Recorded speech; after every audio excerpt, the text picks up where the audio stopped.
U.S. welcomes leaders from Africa, where China and Russia are making inroads. The U.S. welcomes leaders from Africa, where China and Russia are making inroads. That is our headline for this episode of the English Language Learning Podcast. You can find the link to what I am reading in the description ou descrição. Eu estava falando mais informação nos episódios passados, mas é descrição, the description for each video. You can find a link to a reading at the beginning, na começa, no início, de todos os episódios. And now you can find, I believe there is an option on YouTube to look at a playlist, and this will play as a podcast playlist. Or you can listen on YouTube regular. So again, the U.S. welcomes leaders from Africa, where China and Russia are making inroads. Inroads is our focus word from the headline, inroads. Inroads. The U.S. welcomes leaders from Africa, where China and Russia are making inroads. Here is a bit of the story by Emmanuel Akinwotu from December 13th, 2022. This is from a few months ago. Today is St. Patrick's Day, the 17th of March, 2023. Nearly 50 African leaders and delegates have arrived in Washington this week for a key summit hosted by President Biden. It is the centerpiece of a major effort to reset and improve U.S. ties with African countries, whose relations with China and increasingly Russia have drawn scrutiny. Over the last decade, the continent's geopolitical profile has grown to be seen as a vital region with the fastest growing population in the world. A quarter of the Earth's projected 9.5 billion people will be in Africa, up from 10% of the global population in 1950.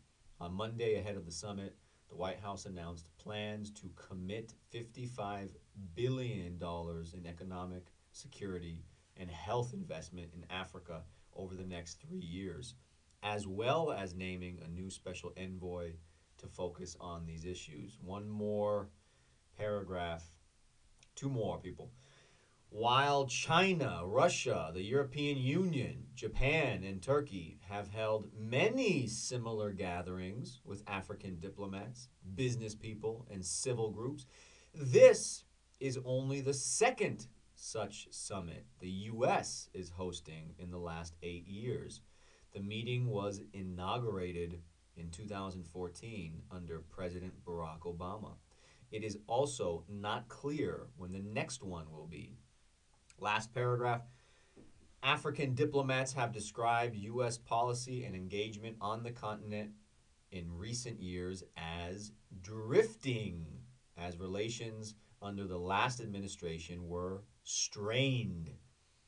Former President Donald Trump infamously referred to the continent and Haiti as shithole countries. And that is where we will stop with our reading. There's more in the article, lots of more details about the different U.S.-Africa relations and the esperanza or foco of the meeting. So I'm not going to read anymore. Coming up next, we will review all of the English in the sections that I read. If you don't know what I was reading, se você não sabe ou entende o que eu estava lendo, você pode encontrar o link na descrição na página do YouTube. Coming up, all things English, doubts, questions, grammar, pronunciation. The U.S. welcomes leaders from Africa, where China and Russia are making inroads. The U.S., the United States, welcomes leaders from Africa, where China and Russia are making inroads.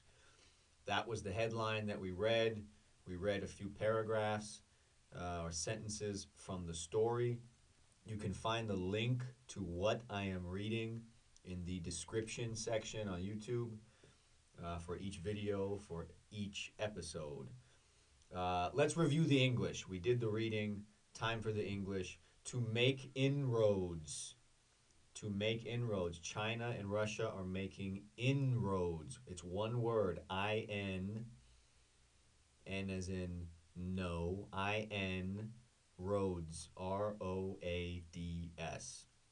To make inroads is to have or to make a direct effect on something, to start to make progress, significant or noticeable progress.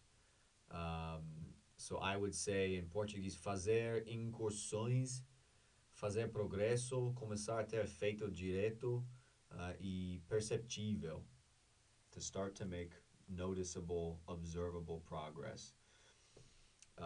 So I imagine this is China and Russia, particularly China, investing money in infrastructure in Africa. Those are the inroads. I don't know much about Russia and Africa, but I know there are some relations between some countries in Africa and Russia. The centerpiece. The centerpiece. This is in the second sentence of the article. It is the centerpiece of a major effort to reset and improve U.S. ties with African countries. So, centerpiece, C-E-N-T-E-R, piece, like pedazo, P-I-E-C-E. It's one word. O foco, a peça central, right? The center of attention, the focus, the highlighting details. Same sentence, in the same sentence. A major effort. Grande esforço. It is the centerpiece, é o foco de grande esforço to reset and improve U.S. ties with African countries. Reset and improve. Reset is like reconfigure, reestablish, start over. Forget about the last 4 years. Let's start over. Let's start new. Restabelecer. Restabelecer. Melhorar for improve. Restabelecer e melhorar os laços. The ties with African. The connections, right? Os laços. To draw scrutiny. Same sentence at the end. To reset and improve U.S. ties with African countries whose quem as relações com China and increasingly Russia have drawn scrutiny. Scrutiny, have drawn scrutiny. This is an expression, uma expressão no inglês, to draw scrutiny, no desenhar, mas as mesmas letras. To draw scrutiny is to attract escrutínio, to atrair escrutínio. To attract inspection, scrutiny. Again, the letters for scrutiny are S-C-R-U-T-I-N-Y. The T, like we've talked about before, basically disappears. Scrutiny, scrutiny, scrutiny, scrutiny. The stress is on the first syllable, the ooh, scrutiny. Vital. Vital. Over the last decade, the continents, right? Same thing. The T disappears. The continent's geopolitical profile has grown. Cresceu para ser visto como região vital. Has grown to be seen as a vital region. Again, the T becomes a D.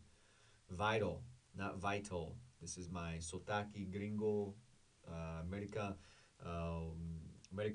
do Norte, right? So I don't know in other sotaques or dialects exactly how this would be pronounced. In American English, generally it is vital, a vital region, região vital, vital. The stress, the emphasis is on the first syllable, the I, vital. And that's why the A is not vital, it's vital. In English, We have one stress point for each word, just one. To hold a gathering. To hold a gathering. I believe this is down in the 1, 2, 3, 4, 5, the fifth paragraph. To hold a gathering. Let's see, over the last decade, I can't find gathering. Someone tell me, where is it? Gathering. Yeah, the first sentence. While China, Russia, the EU, the Unión Europea, the UE, the EU, Japan and Turkey have held, no pasado, hold or segurar, have held many similar gatherings with African diplomats, business people, empresarios, and grupos civis, civil groups. So China, Russia, and the EU, Japan, Turkey, they've been doing this. Eles já estavam fazendo isso, os reuniões, right? And to hold a gathering is to organizar uma reunião, to organize a meeting, to get people in the same room. To organize it, though, to hold. We say segurar, right? But it doesn't mean hold in the sense of you got something in your hand. It means hold as in organize. To host. To host. Same sentence. This is only the second. Isso eu sou a segunda vez no que o US ou EUA, Estados Unidos, hospedeu. To host, hospedar, to host, to organize the meeting, to be the responsible party for the time, the place, the schedule, the routines for an event or meeting, to host, hospedar. To drift, I think this is in the next paragraph, the final paragraph that I read. African diplomats have described U.S. policy and engagement, policia, I don't remember where's the emphasis, engajamento, engagement on the continent in recent years as drifting, as relations under the Trump administration were danificado, to say the least, para falar o menos que possível. But drifting, D-R-I-F, Tokyo Drift, Fast and Furious, was it 3? Tokyo Drift, but to drift is estar a deriva, to be moving away from a original direction or original point. Para mudar fora da direção original, to drift. So they're saying that in the recent years, this is under Donald Trump, the relações, the relations com África e países africanos estava mudando, estava a deriva, né, do que esperado. So they were different and changing in a getting farther away from a pretensão, from the intention. And finally, to be strained. And I already said in Portuguese, danificado, damaged, not in good shape, tensa, relações tensas, right?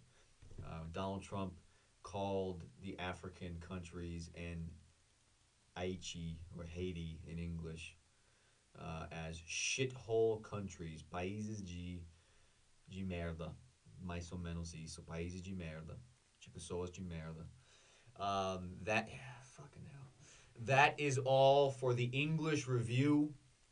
There is probably more doubts that you might have, que você pode ter, mas você tem que me avisar, tem que deixar comentário, tem que falar ou fazer comunicação. You have to say, you have to speak up, you have to tell me what else am I missing when I do the English review. But that is all. Coming up in the next segment, questions and conversation about China, about Russia, about Africa.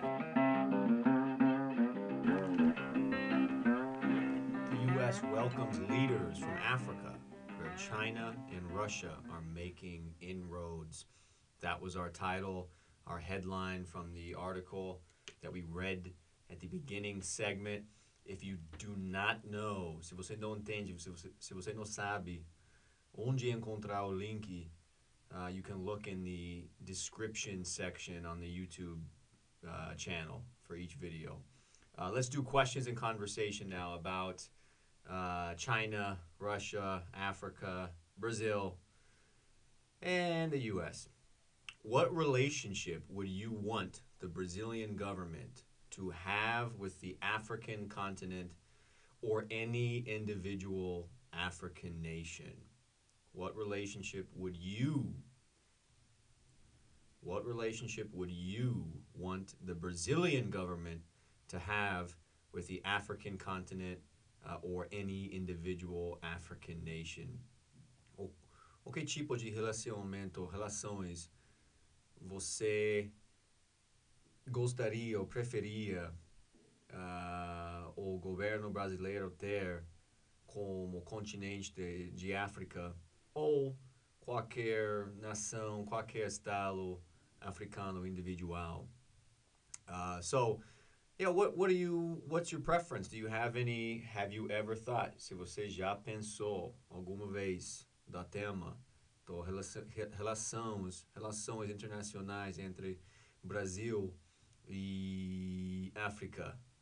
Eu sei que a África é uma nação, né, continente, mas there is the African Congress of different African nations.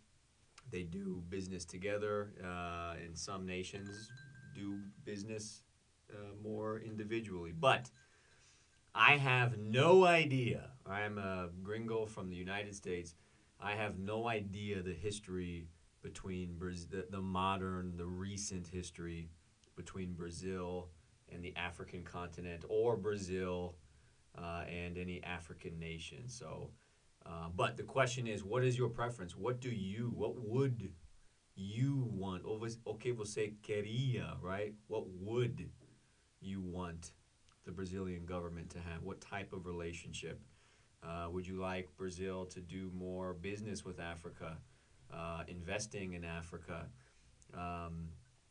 international help in Africa, Africa investing in Brazil? So what do you know about the relationship, and what would you want the relationship to be? Some people have strong opinions. Donald Trump was one of them. He famously disliked Africa and working with African nations that were shithole countries, he said. But do you pay any attention to the international summits or meetings between world leaders? Why or why not? Every year there is a summit. What was it in Portuguese? Cimeira. Let me check again. Cimeira das Líderes. There's a meeting somewhere. There's a few, right? Sometimes it's 8 leaders. Sometimes it's G20, G8, G7. But they're world leaders, very important decision-making people, meeting privately with public moments to talk about, sometimes they have a specific agenda. Sometimes it's more general, like the World Economic Forum.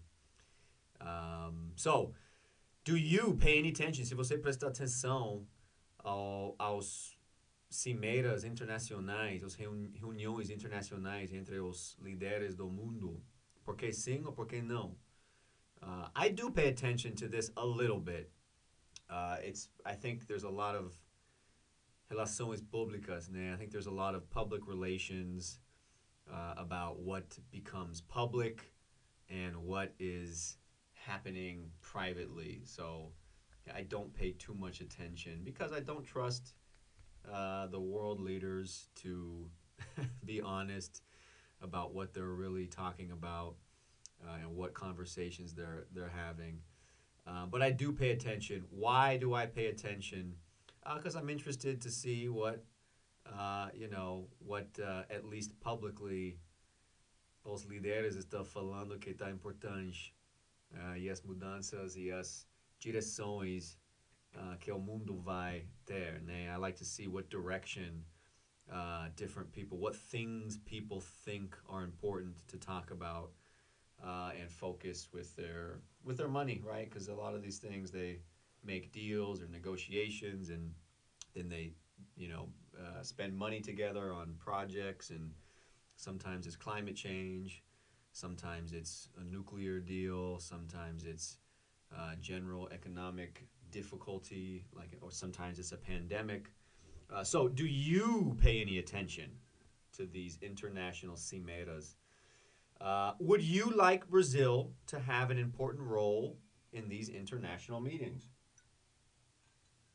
It's hot. Having my drink.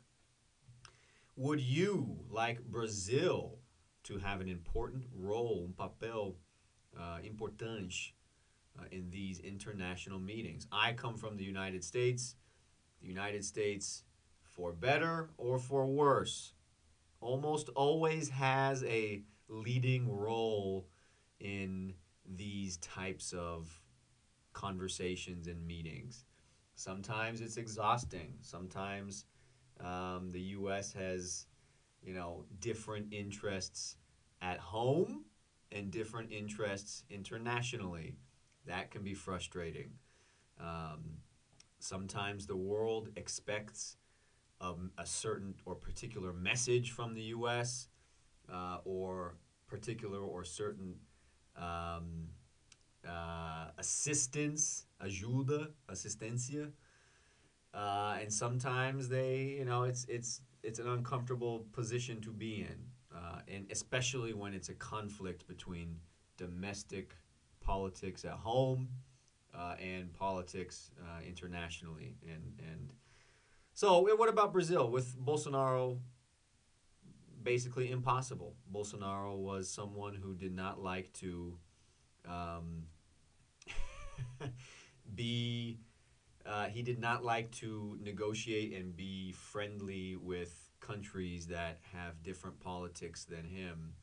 And Bolsonaro was very toxic, just like Trump was toxic, because they were toxic people who did not get along. They did not make friends internationally. For some people, that's a good thing. For some people, I think for a lot of other people, it means Brazil was not in any important meetings or discussions about the direction of the world and how to improve, in different industries or sectors, or just the quality of life of people around the world. So, but what would you, this is a question for you in your opinion, would you like Brazil to have an important role, papel importante, in these international meetings?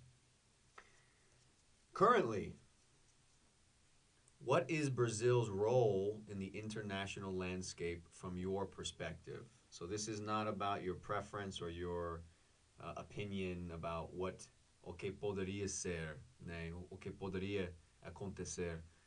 This question is about how do you understand Brazil's position in the world today? For example, the U.S. is a country that exports weapons and war. Also, they export peace and infrastructure and development. U.S. is a place that imports and exports oil. We are a country that some other countries look to for help. We are a country that some other places and countries look at us as an enemy, and someone who is a destructive force in their environments. And for climate change, the U.S. has an important role, but at the same time, we also are increasing oil production in places like Alaska. So, but our role internationally, I would say, is a big bank, and a big supplier of weapons, and for some, security. For others, risk. So, but Brazil, what is Brazil atualmente? O que é o papel do Brasil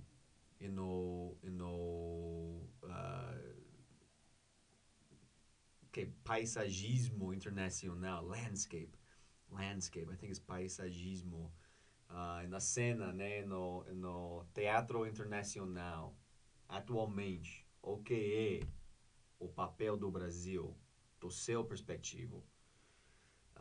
President Lula has plans to visit Africa soon and has spoken about historical reparation. What do you think about Brazil's history with Africa and African Brazilians and their experience in Brazil, not in Africa, but in Brazil? O presidente Lula tem planos para visitar, para ir à África em breve. E ele já falou do reparações históricas, né, do escravidão, e as pessoas que e a história entre Brasil e África suja no mesmo sentido de Estados Unidos. O que você acha? Como você vê o relacionamento entre o Brasil e os africanos que moram no Brasil, os que têm história de família africana no Brasil desde a escravidão, e também os africanos que estão imigrando para cá recentemente, né? Porque ainda tem africanos vindo para o Brasil. So what do you think about Brazil's relationship between African people, both with a long history, com uma história longa no Brasil, e também pessoas que recentemente chegaram, and the people who recently arrived? Finally, our last question. Right now, whenever you are reading this, what topics, challenges, issues would you highlight as the focus of a World Leaders Summit? Agora mesmo, em qualquer momentinho que você está lendo isso ou ouvindo isso, quais temas, desafios e assuntos você focaria, você colocaria para as pessoas, para os líderes do mundo, das cimeras, não, das líderes? Quais temas, desafios e assuntos você falaria para eles focar? So what topics or issues or challenges right now when you're listening to this would you decide are most important? Would you think are most important that, world leaders at a Cimera do Mundo deveria focar? Right now, I would say, just from my perspective, today is the 20th of March, 2023. Did the first two segments, I think, 2 days ago. So, but I would say the most important challenges would be a war between an authoritarian dictatorship, a very anti-democratic nation of Russia invading Europe. So I think that would be a big issue. Climate change will always, for the rest of my life, pelo resto da minha vida, climate change and global warming and the environment should be number one. And, problems in the world that are universal, I think human migration, people moving because of problems created by certain countries, like the United States, is definitely one of them. What do we do with people who decide they need to move to survive and have a decent life? We can't pretend like these people don't exist. And we can't pretend like putting them in an immigration prison is a good idea. And we cannot pretend like people are going to stay in bad situations that rich privileged countries, developed countries create, people will not just sit and keep getting sick or murdered or kidnapped or starve, right, without food or water. No, people will move. People do move. They take the risk because it's smaller than the risk of staying home. So I think that would be an important topic for the world leaders, especially when there's war in the Middle East and currently war in Europe. That is it for today. I hope you enjoyed the episode of the English Language Learning Podcast. Please leave a comment, a like, a dislike, a suggestion, a recommendation. Inscreve, subscribe. Anything is helpful. It helps me create more episodes as well. But I hope you enjoyed, and stay tuned for the next time.